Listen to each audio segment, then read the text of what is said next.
আনুষ্ঠানিকভাবে যাত্রা শুরু করল Akij agro and livestock limited.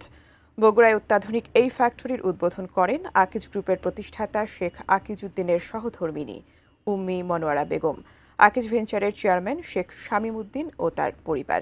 দেশের সবচেয়ে উন্নত স্বয়ংক্রিয় মশলা উৎপাদন ইউনিট স্থাপন করা হয়েছে এই ফ্যাক্টরিতে। প্রতি ঘন্টায় 500 কেজি উৎপাদন ক্ষমতার এই মেশিনে হাতে না ছুঁয়েই তৈরি হচ্ছে প্রাকৃতিক স্বাদ, রং ও ঘ্রাণ সমৃদ্ধ আকিজের গুঁড়া মশলা।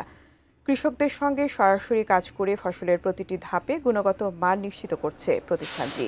শুধু মশলা নয়, আকিজ এগ্রোর পণ্যের ঝুলিতে রয়েছে সরিষার তেল, চাল, ডাল, চা, কফি, আচার, জ্যাম, জেলি, চিড়ামুড়ি, বিস্কুট, মোটর ভাজা, ম্যাঙ্গো বার ও ড্রাই ম্যাঙ্গো সহ নানা ভোগ্যপণ্য।